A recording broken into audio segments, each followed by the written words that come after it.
acerca de la fisiología respiratoria.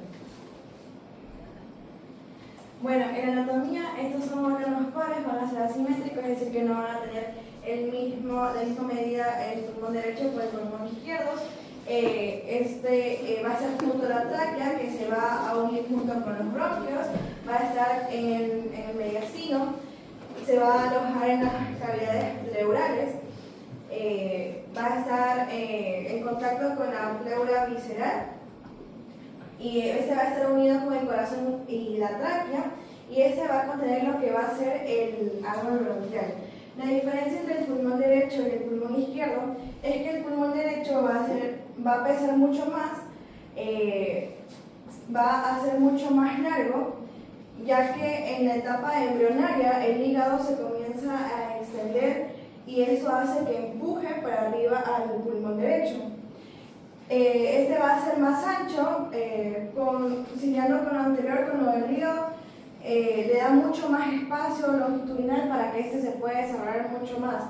Y este va a presentar tres lóbulos: el lóbulo superior, el lóbulo medio y el lóbulo inferior. Mientras que el pulmón izquierdo, este va a pesar mucho menos, este va a ser más largo, y este se va a alojar más, va a tener un espacio que es aquí donde se va a alojar lo que es el corazón, junto con sus arterias y junto con sus venas del corazón. Y este va a presentar solamente dos lóbulos, que es el lóbulo superior y el lóbulo inferior.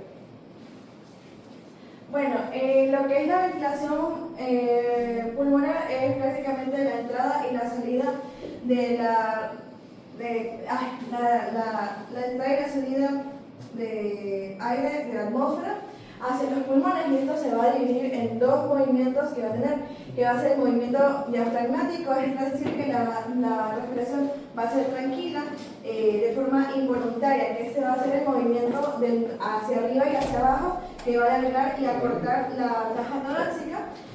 Aquí también va a haber lo que es la inspiración y la expiración. La inspiración, esta va a ser negativa, que va a ser la contracción diafragmática con el diafragma hacia abajo.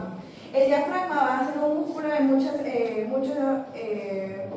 muy esencial aquí, ya que es el músculo que limita lo que son el aire con los pulmones. En la expiración, esta prácticamente es la relajación diafragmática y es donde el diafragma va hacia arriba.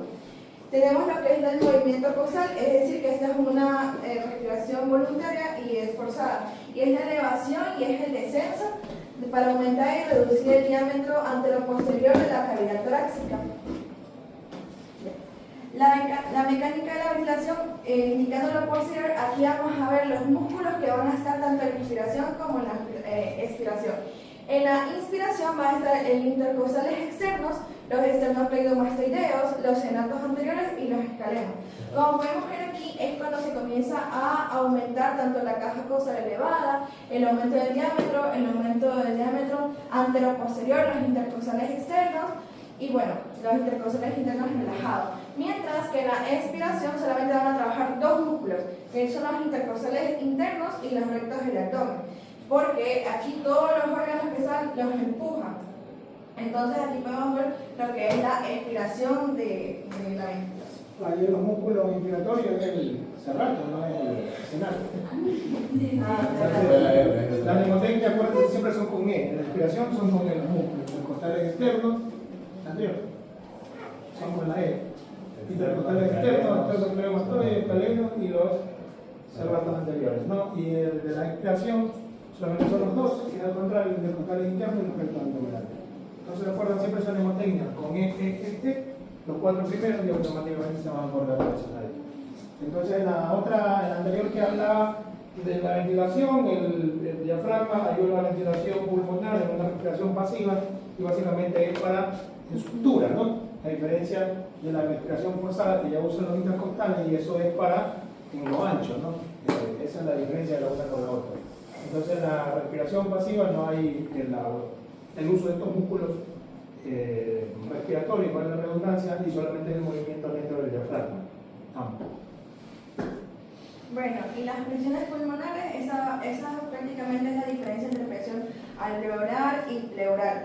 La presión alveolar esta es de 7.5 menos 7.5 centímetros de agua y la presión pleural es menos 5 centímetros de agua. Entre más aire tenga, más negativo va a ser el aire que contenga dentro. Y en la presión pleural, esto quiere decir que la presión alveolar va a ser menos 1 centímetro de agua y la presión alveolar va a ser más 1 centímetro de agua. Pero también hay otra tablita en la cual, sí, ¿cómo que es? Simplifica todo esto y con la duración que se va a tener en la inspiración y la expiración. Mientras que la inspiración solamente va a ser de 2 segundos y la expiración va a ser de 3 segundos. Acuérdense que la presión negativa es presión hacia adentro, ¿no? De succión, tal cual. Ahí explica que cuando usted le pone una puñalada, se siente el pulmón, porque tiene presión de succión. Eso es la diferencia de la presión abdominal. Usted le pega una puñalada, las vísceras salen. Es distinta la persona. Entonces tiene que ver con ese mecanismo. Bueno, y aquí es la tensión superficial, en lo cual vamos a simplificar que aquí va a ser el aire, acá va a estar el alveolo y lo que va a estar aquí contorneando, cubierto, son las moléculas de agua que van a ser unidas por la superficie. Estas moléculas de agua lo que van a hacer es que van a querer colapsar. Tienden a colapsarse y estas van a intentar expulsar el aire a los alveolos. Estas tienden a producir colapso ya sea por dos formas. Un tercio va a ser por las fuerzas elásticas celulares, que es aquí donde van el colágeno, las fibras de colágeno y las fibras de elastina. Mientras que los 2/3 esta va a ser la tensión superficial del líquido de aire, es decir, de estas moléculas de aire que van a poner mucha presión para que esto ocurra el colapso. Y a mayor tensión superficial, mayor tendencia va a tener de que el alveolo tenga que colapsar. ¿Sí se entiende eso ahí, no todos? ¿Sí? Bueno, para evitar ese colapso, también vamos a simplificar que aquí está el aire, aquí está el alveolo y aquí nuevamente están las moléculas de agua unidas. Y es aquí algo muy esencial que nos ayuda, que es el surfactante. La base prácticamente del surfactante van a ser los neumocitos tipo 2. Estas quieren decir que son unas células especializadas para los alveolares tipo 2. Y eso lo que van a secretar son surfactantes, que esto contiene lo que son los fosfolípidos, las proteínas y los iones. Los fosfolípidos van a estar con dipalmitoil,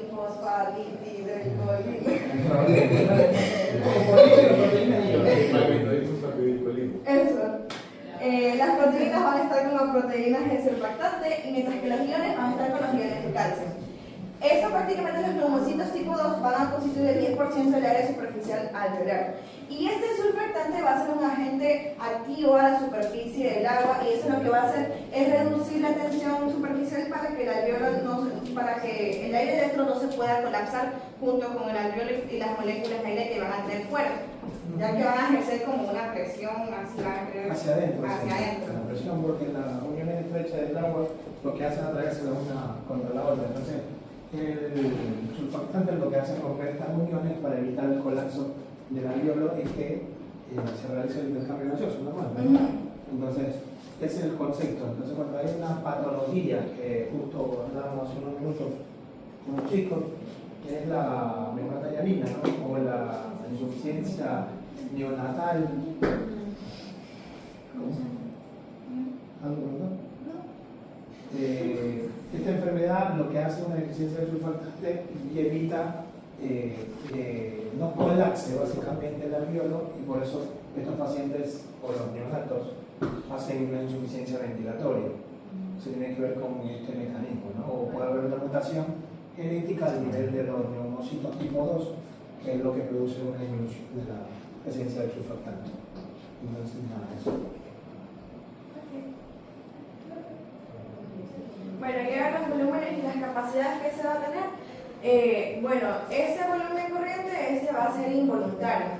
Y en los hombres es de 500 ml, mientras que las mujeres es de 400 ml. Esta es la que no le van a tomar bola, después que le explicar. El volumen de reserva inspiratorio en hombres es de 3000 ml y 1900 ml. El volumen expiratorio es de 1100 ml y en mujeres 700 ml. El volumen residual, ese es para que el pulmón no colapse, si no siente que queda un pequeño de residuo, es de 1200 en hombres y 1100 en mujeres. Y las capacidades, esa es la capacidad inspiratoria que va a tener 3500 ml, pero esa capacidad inspiratoria va a tener el volumen de la corriente, que es 500 ml, más el volumen de reserva, que es los 500 ml. La capacidad residual, que es 2300 en hombres, se va a dar al volumen de reserva expiratoria, que es de 1100, y más el volumen residual, que es 1200. Y esto da como resultado 2300. Mientras que la capacidad vital va a ser el volumen de reserva expiratoria, que es 3000, más el volumen corriente, que es 500, más el volumen de reserva inspiratoria, que es 1100 ml. Y eso da como resultado 4600 ml voluntaria de capacidad vital. La capacidad pulmonar total, esta va a ser la sumatoria de la capacidad vital de 4600 ml más el volumen residual 1200 ml.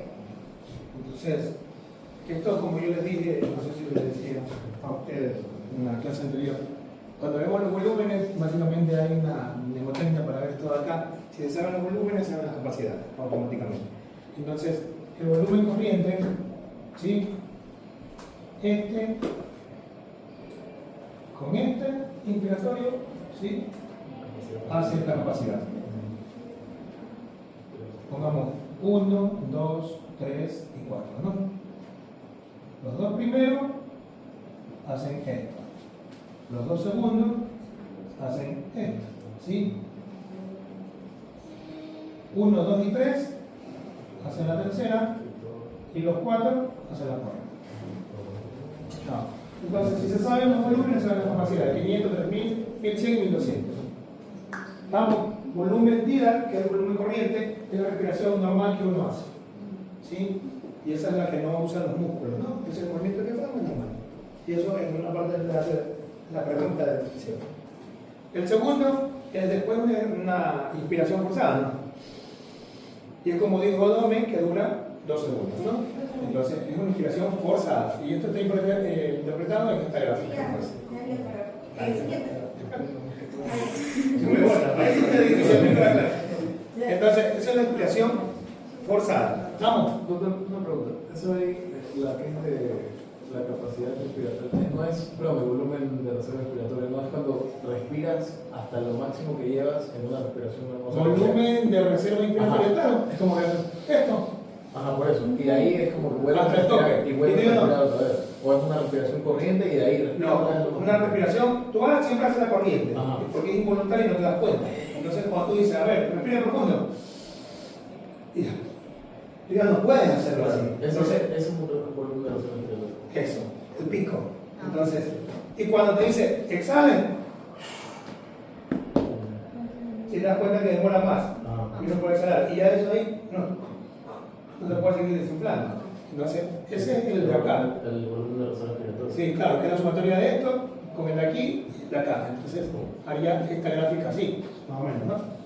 Que es lo que estamos viendo aquí, que son la sumatoria en la capacidad. Sí, pero... Ah, no, perdón, también la capacidad. No. El volumen expiratorio sí, es Sería la respiratorio. Sí, el de acá. Perdón, yo estaba hablando de la capacidad. Entonces, inspiratorio, el tidal que vemos, ¿sí? El expiratorio, ¿damos? Y el residual, que no lo podemos medir. Entonces, en la gráfica está explicada. Sino que básicamente es la respiración normal, no usa los músculos, y la otra sí usa ya la inspiración forzada que hablábamos. ¿Y cuáles son los músculos? Los 4 con inspiración. Inspiración. Son con mnemotecnia. Cerrato, intercostales, escalenos y esternocleidomastoideo. Esternocleidomastoideo y intercostales externos. 4. Entonces, ¿te acuerdas con esa técnica? ¿Estamos? Y los expiratorios, intercostales internos, ¿sí? Y abdominales anteriores. Abdominales, sí, los rectos anteriores. Anteriores. Entonces, estamos, mnemotecnia. Y esto de aquí, si se saben los volúmenes, se saben las capacidades. No sé si les hace más fácil así. Sí, ¿no? A ver, ahora sí. Bueno, y ahora sí, se ve mucho más amplio. Y aquí es cuando tomamos aire, esa hace pico, es el volumen de reserva inspiratoria. Y bueno, es expiratorio, no inspiratorio. Este va a ser el volumen corriente, prácticamente lo que se habló, lo que son las capacidades de volúmenes y cómo se medían, pero en una guía gráfica. El volumen residual, que este no lo podemos medir, Este va a ser cuando ya no tengamos aire dentro y comencemos a exhalar.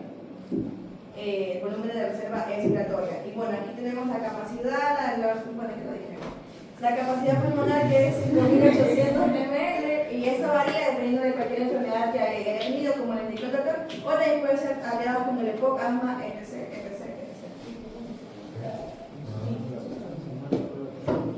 Bueno, y esto es el volumen respiratorio por minuto. La frecuencia respiratoria por minuto que tenemos que tener es de 12, y esto se va a multiplicar por el volumen corriente, que es mientras inspiramos y expirábamos aire involuntariamente, que es como 500.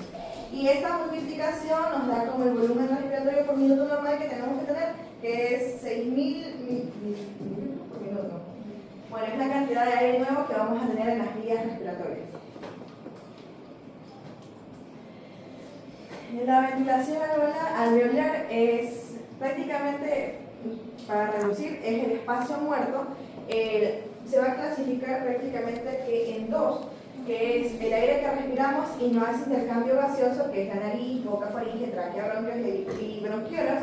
Es decir, que no realiza la hemostasis, no hay una membrana especializada que lo pueda realizar. Esto lo vamos a denominar como un espacio muerto, que es de 1500 ml. Luego esos 1500 ml nos van a servir para otra cosa que vamos a hacer. Bueno, y el aire que debería hacer hematosis, pero este no lo hace, son los bronquios respiratorios, los conductos alveolares, los sacos alveolares y los alveolos en espacio muerto. Estos se llaman espacio muerto alveolar, que es prácticamente, aunque se lo toman en cuenta, tiene un resultado de 0. Y bueno, ese es el espacio muerto fisiológico, se le va a denominar el espacio muerto anatómico, con el espacio muerto alveolar, que ese prácticamente va a dar un resultado de 1500, porque lo conocemos. 1500 no es 150. Ah, se Tiene nos un problema, ¿no? Diferencia con los números. Y bueno, por último, para eso nos va a servir para la frecuencia de ventilación alveolar. El volumen respiratorio por minuto es de 6.000 milímetros por minuto. El volumen corriente, 500 ml, menos el espacio muerto fisiológico, que no se lo tomé en cuenta, pero ya está. Aquí hay un resultado de 350, que es aquí lo que sí hace hematosis. Y estos 250 nos va a servir para multiplicarlo por la frecuencia respiratoria, que es 12, que hacemos por minuto, y la ventilación alveolar que vamos a tener es de 4.200 milímetros por minuto. Eso es lo que sí hace hematosis, ya lo otro no sirve, no vale porque no hace hematosis. Y bueno. Igual. Gracias. Ya. Bueno, como vimos los volúmenes, básicamente en los volúmenes nos sirven un poco la imagen de los volúmenes espaciales. Nos sirven para poder sacar la espirometría. Yo les decía hace un rato, en la espirometría lo que vamos a ver es el volumen de expiración forzada, que es el verb 1, un guión o slash, ¿sí? Es así. Cuando hacen la espirometría van a ver así. Verb 1, raya, capacidad vital forzada. ¿Sí? Lo pueden ver BCF, al revés, en inglés. Entonces, ¿qué va a medir?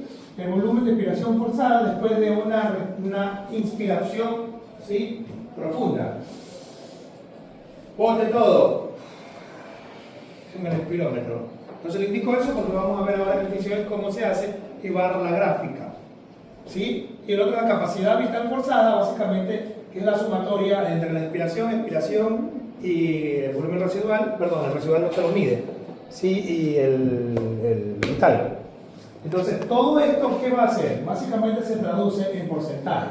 Si el volumen de expiración forzada, ¿sí?, estamos entre 70% igual o mayor a 70% lo normal y igual o mayor a 80% lo normal. ¿Sí? Normal. Si tiene asma o EPOC, que es enfermedad pulmonar obstructiva crónica, una de las características es un descenso del 70% del VER. Estamos aquí, ¿no? Acuérdense, cada uno en lo suyo. Esto de acá con un 80% normal. La capacidad vital forzada. ¿Sí? Entonces, esto, si me sale la espirometría, me indica que puede ser una asma o un EPOC. ¿Por qué? Porque está reteniendo líquido. Porque no puede, perdón, líquido, aire. porque no puede exhalar la totalidad, ¿sí? Entonces, es esto acá. Si me sale esto mayor o igual a 70, ¿sí? Y menor a 80, entonces estamos hablando de un patrón restrictivo. En acá es el patrón constructivo, ¿sí? Que generalmente es asma o EPOC, y este es un patrón restrictivo, un enfisema o algo que genera una fibrosis pulmonar.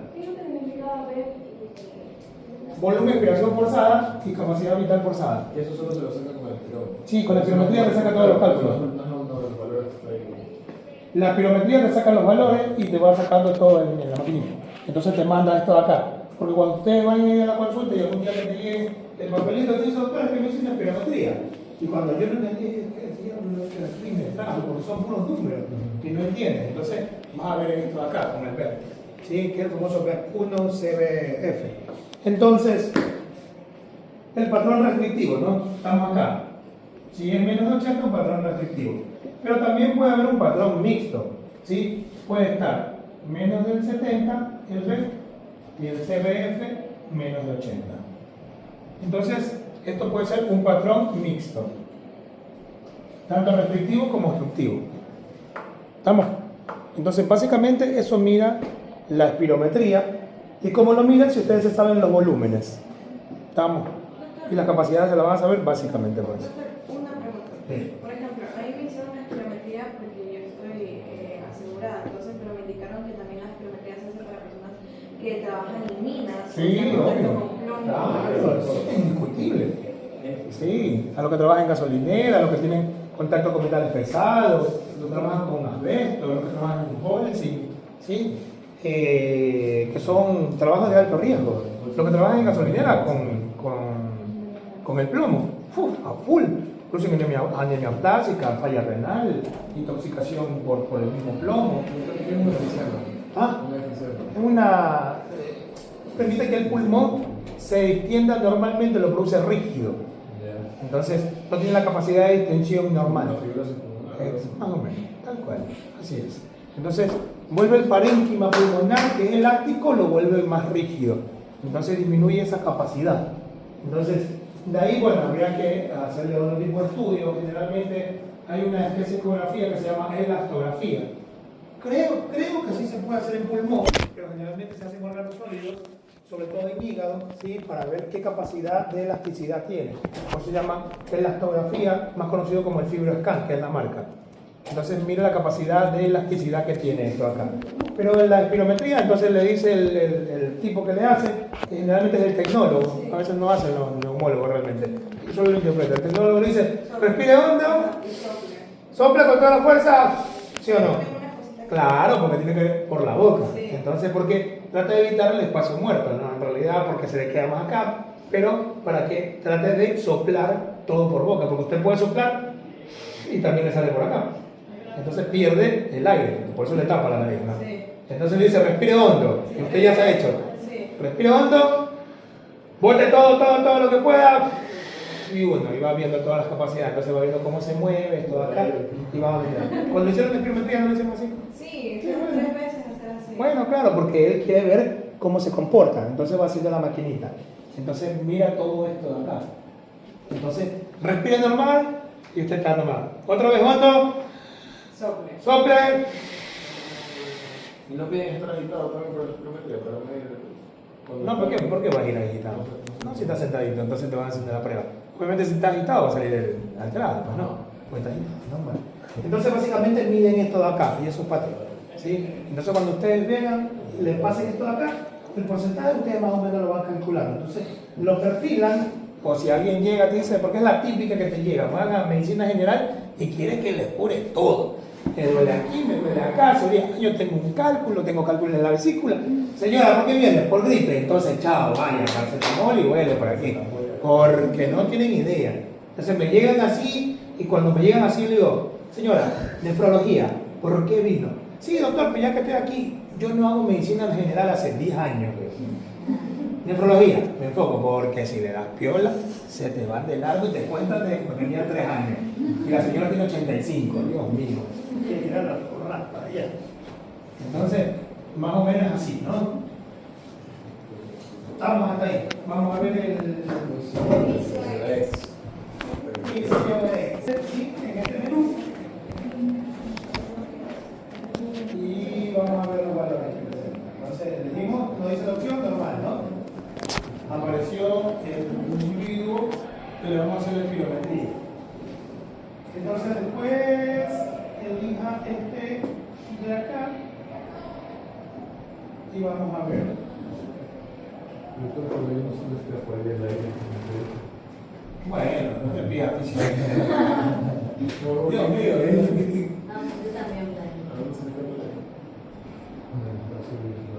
entonces, ven el movimiento, si se dan cuenta, cómo respira, nada y exhala.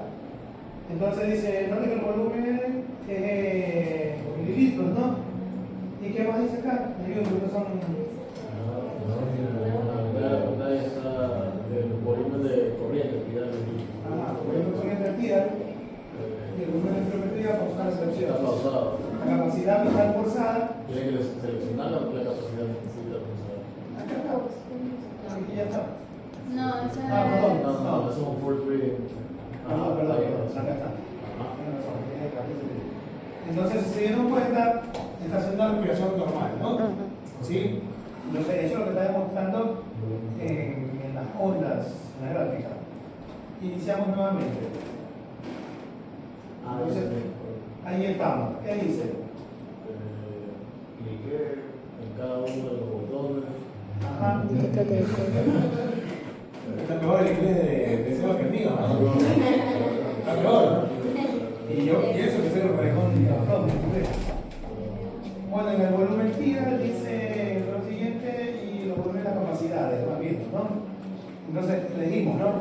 ¿Estamos? ¿Sí? Si se dan cuenta, aquí sale en esta forma, sale el volumen de inspiración forzada y la capacidad vital forzada, ¿no? Sí. En el verbo 1, pero salen al revés, ¿no? Las siglas en inglés.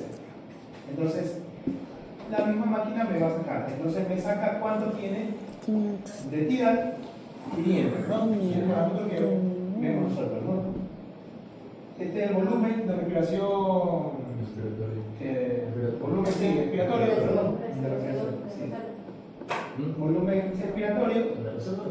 Sí, eso es al revés. Entonces 1500, ¿no? Ahí vamos. El inspiratorio 3000. Es que si te pones cansativamente, yo sé que te dicen 1500, dice todo 1500, no era 1100. Sí, ¿no? Pero bueno, está viendo que acá, aparece que varía de acuerdo a la capacidad pulmonar que tiene, si es mujer o no, si tiene o no. Entonces todo eso varía. Entonces, porque ya te vi que ya así como me mintió, me está diciendo. Entonces estamos viendo el volumen de inspiratorio, ¿sí? 3000, como dice. Volumen residual, 1000, si te das cuenta, es de 1200, pero está interpreta en 1000. Entonces estamos en los ramos ahí, ¿no? Capacidad vital forzada. Estamos en la sumatoria, ¿no? Entonces, ajá. Y si la sumas te da 5000, ¿no? ¿Estamos bien? ¿Sí? Pelota es la total que te da 6000 y aquí viene el volumen de expiración forzada. Sale, te calcula que acá es 4000 y te da un 80%. ¿Tiene algún patrón? No, porque está bien. También. Porque lo normal de cuánto es? De 80. 80%. No. Mayor a 70. Mayor o igual a 70, ¿no? 70 está en el límite, pero si es mayor a 70, entonces no tiene ningún tipo de patrón asustivo. No hay absolutamente nada. Entonces, aquí estamos corroborando que el paciente no tiene, por ejemplo, ningún proceso asmático, no tiene POC, no tiene ningún patrón constructivo. Vamos, eso mide la espirometría. Lastimosamente no me deja la gráfica cambiable, pero mide esto de acá. Si me dejara jugar y hacerle con otras cosas, me iría mucho acá, pero no me deja. Entonces, ¿qué dice acá? Vamos, lea chica. In the state as the same. A ver, uno solo, vamos. La C. Vamos a dale, a ver. Esto está muy difícil. ¿Qué sabe más? No que tengo normal. Ya para todo, vamos. Una enfermedad pulmonar Cuesta 80%. se desarrolla. Ajá. ¿Qué pasa con el efecto? Ya, si con el volumen de respiración forzada. En mi caso, si hay una patología obstructiva, ¿qué pasa? Entonces está resultando. A, B o C. A. A ver, A ver, los dos, primero. A. Incrementa. No. No. B. Desciende. Sí. Desciende. Sí. Ya. Y en la C, ¿qué dice? Ya. Entonces, ¿qué pasaría? Nadie dice que la hace. Mentira, La B. Bueno, muy bien. Entonces, es lo mismo. Entonces, lo que yo había explicado en la parte de acá, entonces vemos en esta situación. Sacamos en la lección. ¿Cómo? Sacamos en la lección. Claro, sobre todo. Entonces, lo que hace aquí básicamente es considerar lo mismo. ¿Sí? Y no me deja cambiar el parámetro. Me gustaría cambiarlo a otro tipo, pero me exige poner normal. Entonces, yo quisiera poner en enfisema, alguna otra patología, pero no me deja, no sé. Porque capaz que como es solo fisiología, no me deja hacer la patología. Pero, ¿cómo le digo? No me deja. Porque lo quise intentar con la otra clase, mira. Entonces, normal, hice un ataque de asma, nada, con inhaladores, no me deja. Entonces me obligan a poner normal y ahí me da la opción. Entonces, pero bueno, se ve que la parte normal ve que está bien, y si tuviera un patrón amático, contigo, bla, bla, bla, no se va a hacer. ¿Sí? Se entiende la experimentía, básicamente nace como esta.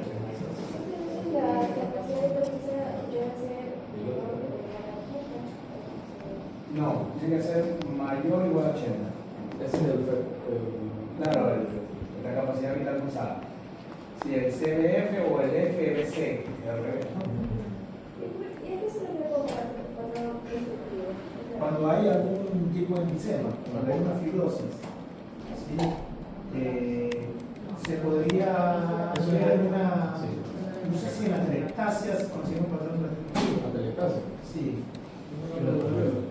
claro, porque hay un colapso del pulmón, entonces no hay un estiramiento del pulmón. No sé si se consideraría un patrón restrictivo, pero el enfisema es indiscutible. Sí, o algún tipo de fibrosis por algo que haya generado. Pero es un control restrictivo, ¿no? Por eso, restrictivo. Restrictivo. El obstructivo, el EPOC, ¿sí? El asma, sí o sí es un obstructivo, obviamente porque hay una contracción a nivel de los alveolos. Entonces, eso, el EPOC es la enfermedad pulmonar obstructiva crónica. Y eso es básicamente lo que está aquí. ¿Qué puede ser una mixta? ¿Te acuerdas que yo decía mixta porque puede tener enfisema, sí, más un EPOC? O sea, puede ser obstructiva restrictiva.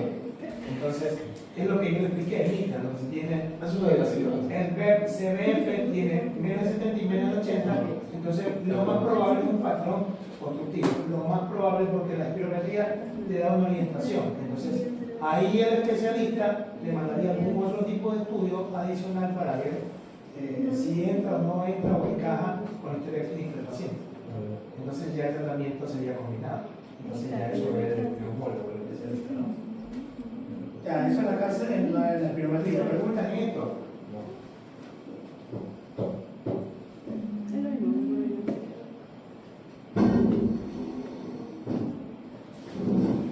Dibujo la aumentar, vemos la interpretación del osciloscopio y vamos a ver el resultado.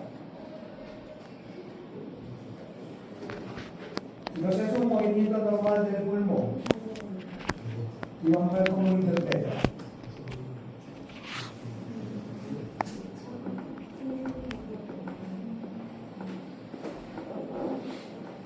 Volvemos a anotar, volumetría, por casi los 500, ¿sí? Limpiar. Entonces cada 10 segundos tenemos que poner el volumen del ritmo respiratorio y capacidad vital pulsada, ¿no? Y vamos a ver cómo es el resto. Iniciamos. ¿Cómo cambió?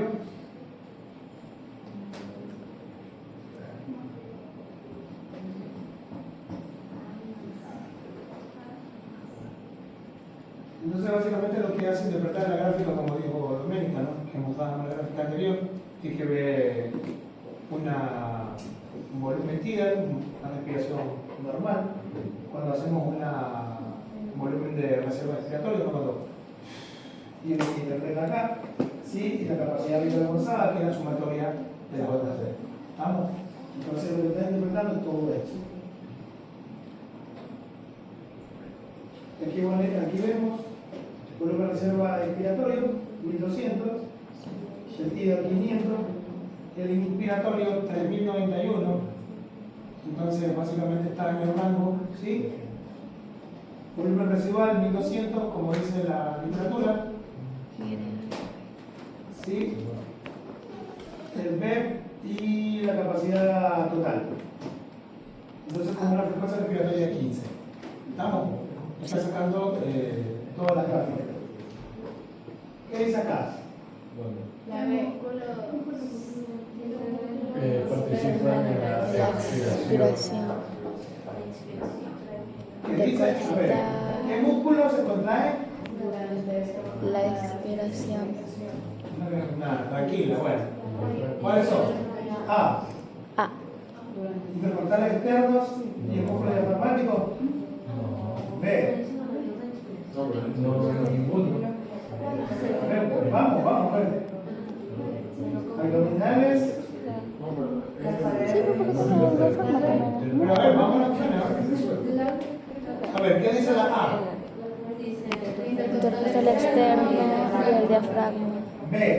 El músculo de la parada abdominal y el intercostal interno.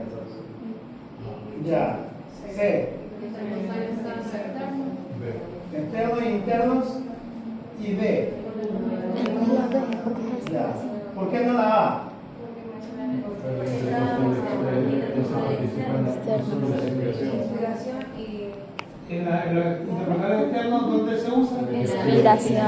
Inspiración forzada. No la normal, ¿no? No puede ser, no la forzada. ¿Cuáles usan en la inspiración?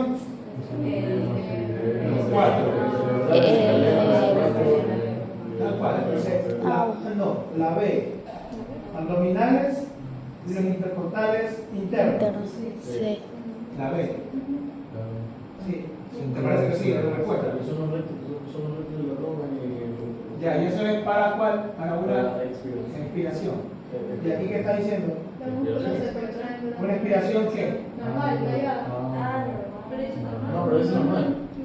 Bueno, O sea, si hay uno, pero es que cuenta la B, cuenta la B. Para hacer una inversión cruzada, pero claro, la no verdad te dice resultado. una expiración forzada.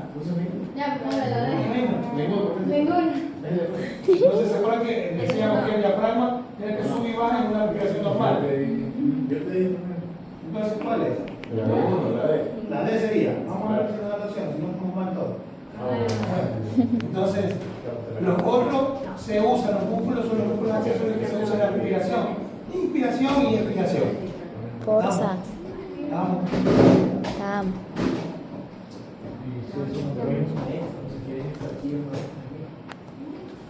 Bueno, y aquí nosotros se lo mismo. Vamos en el tema de imagínense que carece de surfactante y usted la ve, ¿qué pasa? Más surfactante. No que no me deja hacer quitarlo y ponerlo. No me deja. Entonces haga clic en la parte normal, lo da y hacemos start. Para que vean los movimientos respiratorios. Si se dan cuenta, las presiones tanto del pulmón derecho como izquierdo viven como oscilan. ¿Sí? En la respiración y en la expiración. Sería en la NIS y en la E. ¿no? Entonces, llegan hasta menos 4 y suben hasta 7. ¿no? Yo sabía que la inspiración es menos 7.5, puede llegar, y en la expiración supuestamente hasta 5, pero bueno, no es taxativamente lo que dice la literatura. ¿no? Vemos la gráfica y se mueve de esa manera. Entonces, con una frecuencia respiratoria de 15, iniciamos. Y decía, entonces, tiene una entrada de aire, casi el 50% en los ambos pulmonares y una total del 99%, ¿no? Y las presiones como vimos en la gráfica de abajo. Los anotamos y vemos. Entonces dice agregar surfactantes, es como dos PAP, ¿no? Dos clics. 1, 2. Iniciamos.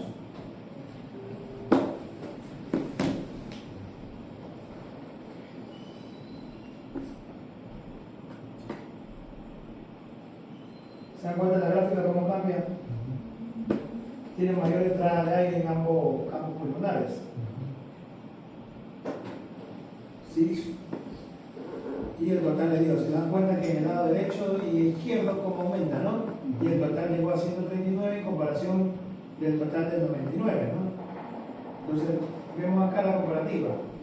Las presiones tanto de derecha como izquierda son igual, pero la entrada de aire, tanto de derecha como izquierda, ha aumentado, ¿sí? La diferencia y la total también. Entonces, ¿qué dice? ¿Cuál es el efecto?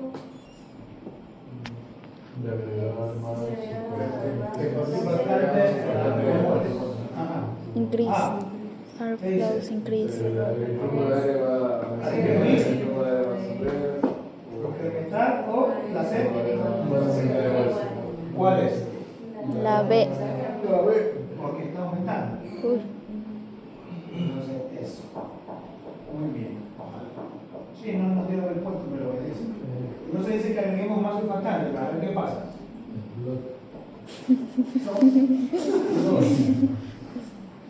No nos da la opción, no nos deja. Pero se da cuenta, ¿no? Vuelve lo mismo, aumentar.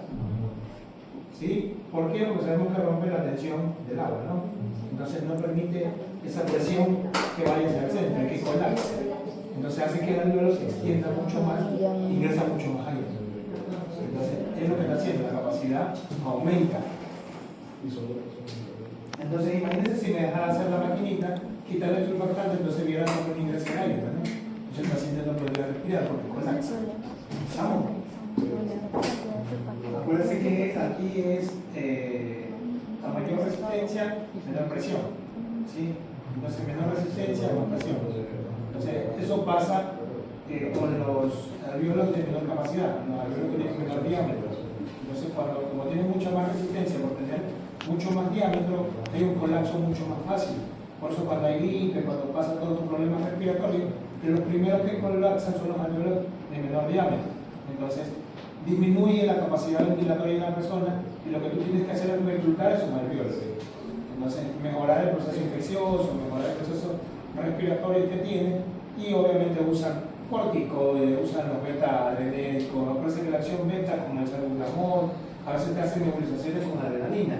En los pediátricos, yo me acuerdo de mi tiempo, cuando veíamos a los pediátricos, le hacían unas nebulizaciones con adrenalina, le ponen chocotán, porque se sabe que la adrenalina, si bien te produce taquicardia y contracción, todo esto acá, pero la acción beta-adrenérgica, obviamente a nivel del pulmón, lo que hace es dilatar. Entonces tenía ese concepto. Y uno de los salvatajes que le hacían esto acá no era para reanimarlo al paciente. Entonces, cuando veíamos el mecanismo de acción del pulmón, era básicamente ponerle la adrenalina y mejoraban estos pacientes con aquello.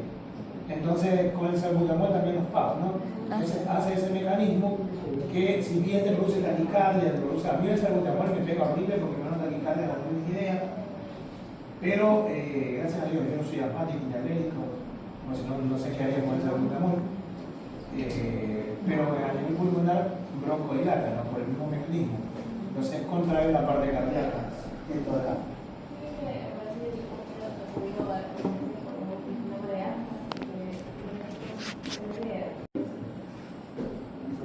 Siempre cuando hablamos de este capítulo trato de abarcar ciertas cositas, porque ustedes se pueden ayudar, tienen un diagnóstico. El día de ayer me presentan una radiografía que me dicen, que tiene derrame pleural. No sé, yo soy un poquito menos sarcástico y le pregunté a la enfermera, la jefa enfermera, me dice, doctor, mira la radiografía, me dice que el paciente Pito Pinguave tiene derrame pleural. Entonces le digo, ¿y quién dijo eso? Me dice, no, que le han dicho al familiar y que por eso no manda esto. Le digo, pero ¿quién le dio el diagnóstico? ¿El médico o el guardia? Entonces, porque cuando yo digo eso, sí, soy muy negro en esos aspectos, porque a veces dicen cada boludez, ¿verdad? Dicen cada boludez la gente. Y no pueden ir por el mundo hablando de nada.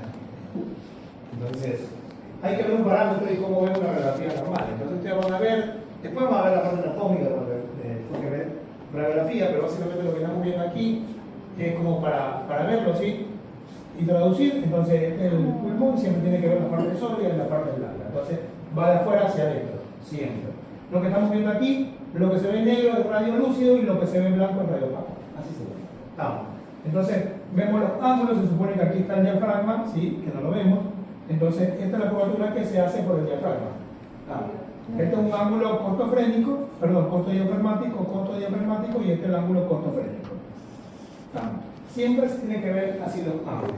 Cuando no se ve el ángulo es porque hay un derrame pleural, ¿sí? El derrame pleural tiene que pasar más de 150 ml para mantener y para abolir o borrar los ángulos. Por ejemplo, esto de aquí ausente. Cuando está ausente, hace así. Y el mecanismo de cómo lo hace, hace una especie de muestra. Hace así. No veo. ¿Estamos? Ajá, al contrario. No lo hace así, sino así como lo estoy explicando, ¿no? Entonces, tiene que tener más de 150 ml porque normalmente tenemos líquido en el pulmón. ¿Se acuerdan cuando dábamos la clase de los líquidos no removibles del agua corporal total? Y hay líquidos no removibles. Los líquidos removibles entran en uno de estos. Porque es el líquido que hay entre pleura, la parietal y visceral, gracias. La pleura parietal y visceral que no permite que haga esto de aquí, entonces que haga el movimiento normal. Entonces, cuando este líquido se exacerba demasiado por algo motivo, entonces hay presencia de derrame pleural por insuficiencia cardíaca, de origen paraneumónico, de origen paraneoplásico, de todo lo que sea puede generar. Tuberculosis puede generar derrame pleural, la insuficiencia cardíaca puede generar derrame pleural, la insuficiencia hepática puede generar derrame pleural, la insuficiencia renal generar derrame pleural y un montón de cosas. Sí, la neumonía puede generar un derrame pleural. Y cuando tenemos presencia de líquido, lo normal es que debe hacerse una punción de esto de acá. Lo normal. Y hay que ver si es un exudado o un trasudado. Entonces, eso lo clasifican, no vamos a entrar en detalle en eso ahí, pero ustedes tienen que saber qué es un exudado y trasudado, entonces después si quieren lo googlean o cuando ya les toque ver básicamente neumología. La alveola sexuada puede hacer las dos. Claro, pero hay que ver si es proceso neumónico o paraneoplásico. Entonces, te da el origen. ¿Sí? Y ahí se clasifica. Puede hacer los dos, perdón. O sea, es que en el pulmón, claro, puede hacer los dos, pero eso te va a clasificar si es de origen paraneumónico o de origen paraneoplásico. Porque también el tumor también sale líquido, ¿sí? Si hay un trasudado o un exudado. Entonces uno trasuda y el otro exuda. ¿Y por qué es diferente? Eso ¿Qué quieres hablar? de la gran cantidad de productos que tienen gran cantidad de Todos los días que nombró puede producir un derrame pleural. Por el mismo mecanismo, por eso te digo, porque trasuda o exuda por el mismo proceso infeccioso, bota líquido. Entonces, de ahí tiene que ver la respuesta del derrame pleural. Entonces, cuando tú tienes un derrame, lo ideal siempre es que se hace la punción y se toma muestra. Indiscutible. Pero no todo derrame se debe punzar, o sea, hay que ver siempre clínicamente, sí. Yo veo en mi caso, cuando yo hablo, los pacientes renales que no orinan, si tengo un paciente, siempre le hago a mi residente cuando lo agarra.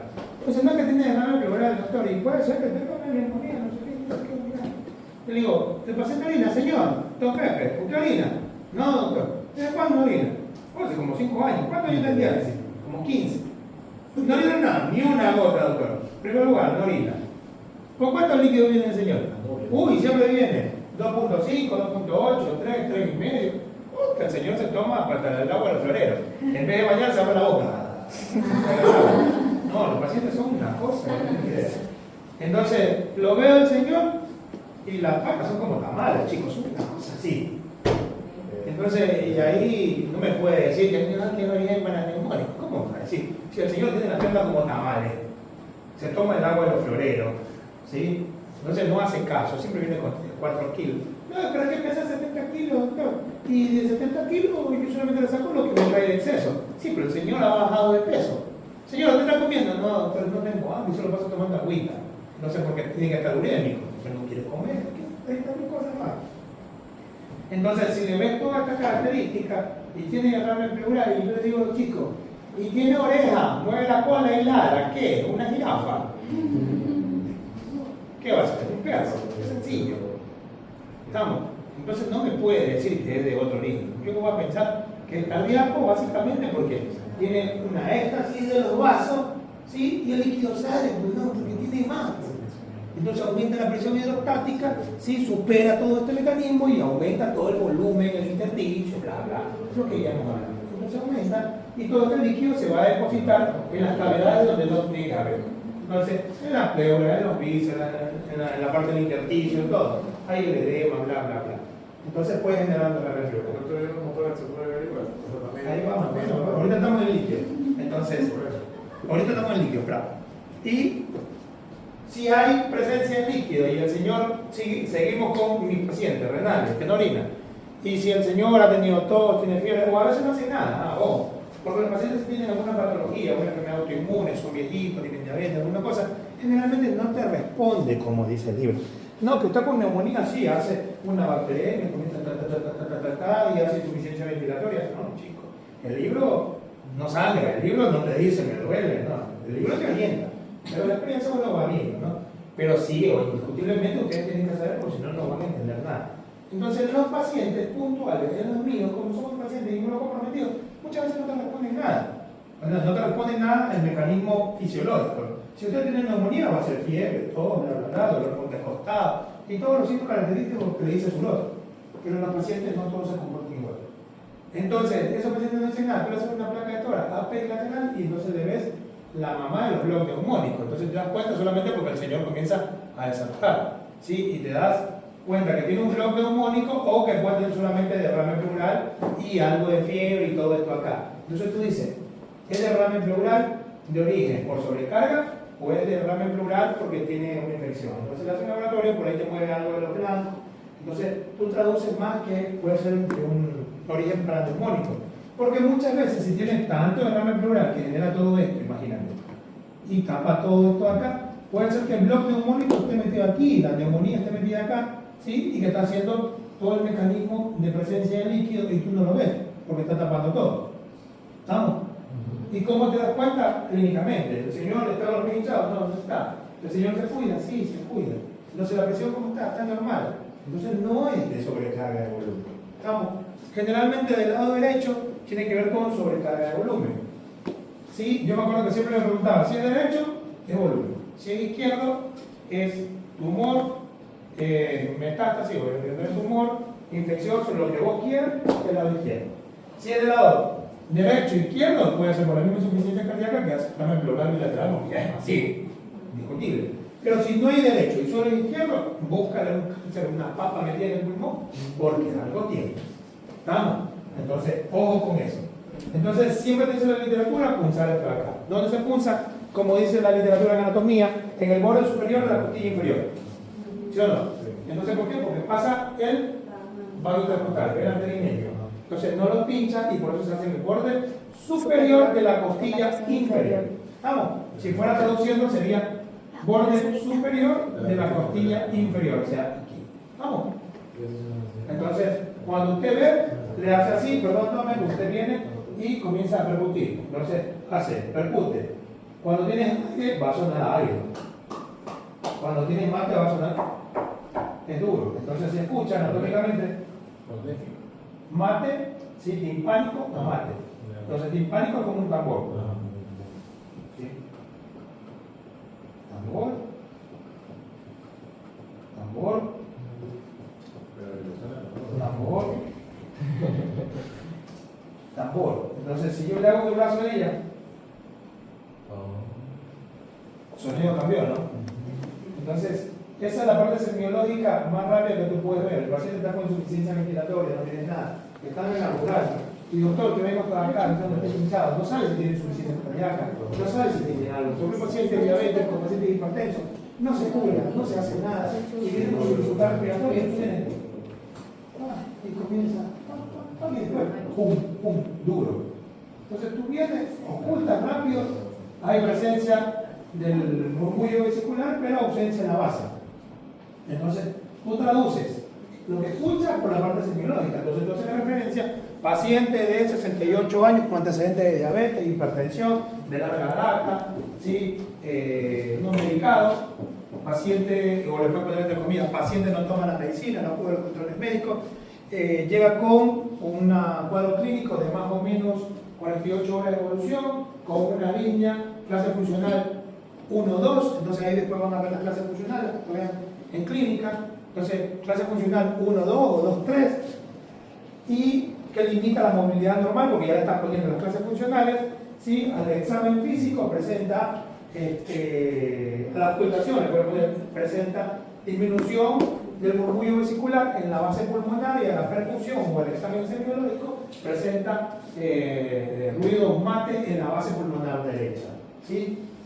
Cuadro clínico compatible con probable derrame pleural versus neumonía versus, no sé, alguna otra cosa, pero le ponen ahí masa, tumor, lo que sea, pero tiene ruido. Entonces pone derrame pleural versus neumonía o presencia de líquido ahí. Puede ser empiema, puede ser sangre, puede ser agua, lo que ustedes quieran. ¿Estamos? Entonces le manda, señora, tenga, se va a la referencia.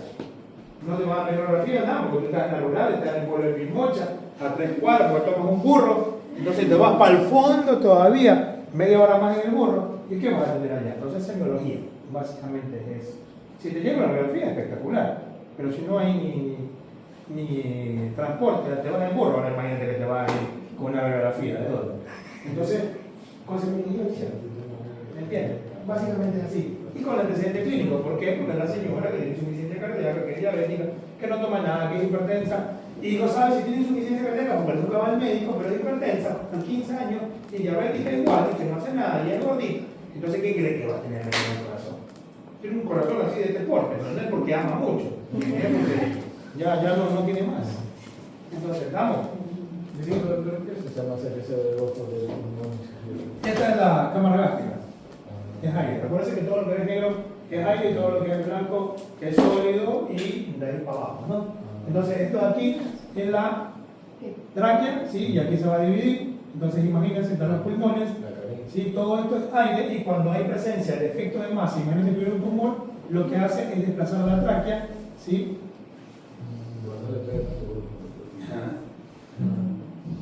Imagínate como tienen un tumor y hacen un desplazamiento de la tráquea de esta manera, ¿sí? Y ahí se va así. Entonces, ese es el efecto de masa de la tráquea. Siempre tiene que ver la vía aérea porque uno sabe si el paciente que te va tiene o no una masa. Entonces, tiene que ver la vía aérea y se hace desplazamiento de masa. Y cuando hay una telestase, como yo le dije, cuando hay colapso, ¿qué hace? Atrae, porque tiene presión negativa. ¿Sí o no? Entonces, al atraer, ¿qué hace? Si fuera al revés, ya no tiene el tumor, pero aquí colapsa, ¿sí? El pulmón, ¿estamos? El lóbulo superior o parte del lóbulo superior. ¿Por qué? Porque tuvo un TEP, un tromboembolismo pulmonar, porque la señora tiene una trombosis venosa profunda. Y como tenía un pie más hinchado que el otro, ¿sí? Tiene que ver el parámetro y el diámetro del mismo. Si tiene más de 2 centímetros, si no me equivoco, sí, más de 2 centímetros, entonces de diámetro en comparación con la otra, en la parte de la medición de la pantorrilla, lo más probable es que tenga un tromboembolismo pulmonar. No es que tenga insuficiente renal, la cara es que me dijeron que tengo insuficiente renal, ¿por qué? Porque tengo el pie izquierdo más hinchado que el derecho. Ay, los riñones le encanta el izquierdo y no el derecho. No se imagina. Así como les explico, yo le respondo a los pacientes. Porque no me pueden ir así, Dios mío, señor. Digo, yo lo mando, ay, el doctor Pepito Piguare.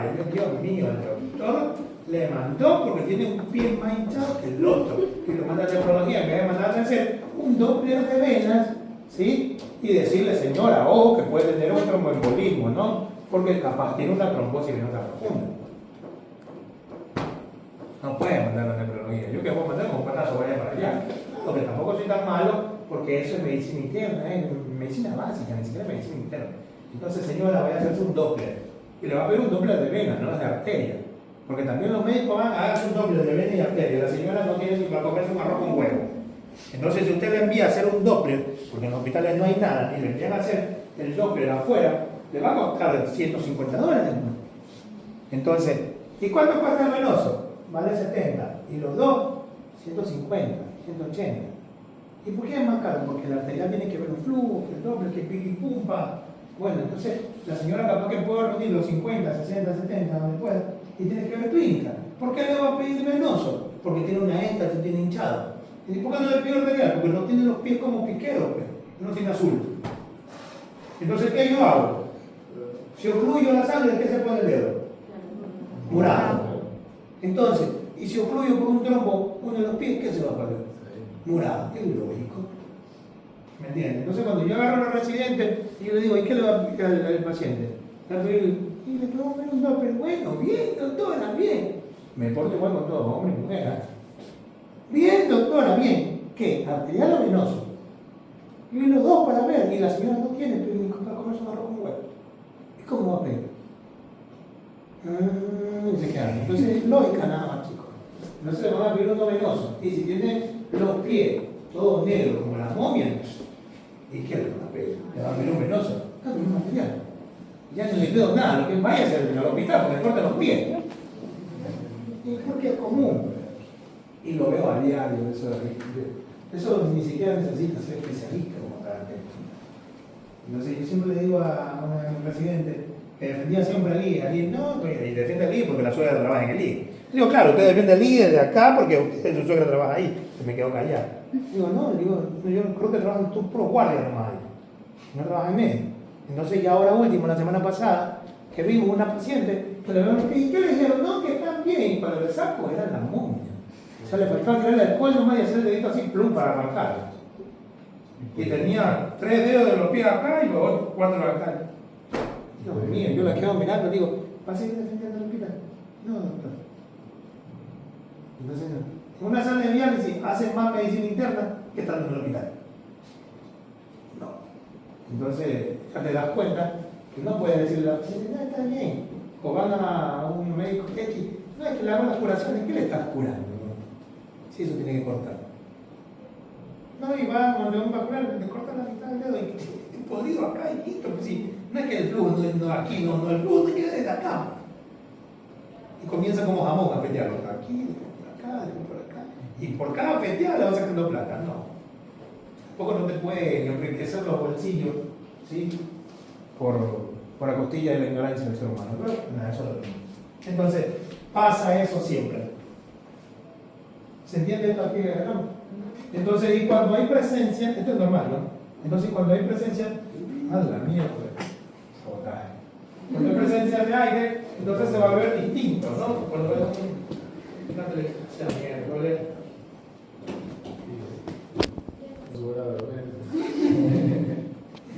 Acá, ¿no? ¿Sí te das cuenta? Entonces, ¿por qué? Porque colapsa el pulmón. Entonces, la característica es que esto hay ausencia de la trama muscular. Si te das cuenta, todo el pulmón tiene como ramitas, ¿no? Chiquitita cuando la vean. Eso es la rama muscular, es normal, porque está muscularizada. Entonces, acá colapsa todo esto, ¿sí? Y disminuye la trama muscular. ¿Por qué colapsó? Sabrá Dios qué pasó ahí. ¿Estamos? No sé, eso es por el caso. Como hasta aquí. Entonces, hay un colapso. ¿Y qué yo les dije? ¿Te acuerdas que yo les dije? Es la retracción de la tráquea. Mira. La tráquea. Viene así, ¿y qué hace la tráquea? Entonces, como está de la estasia, está hablando. Entonces, ¿qué hace la tráquea? Se desplaza para otro lado. Ah, bueno, nada. Ya, entonces no me quieren escuchar, chicos.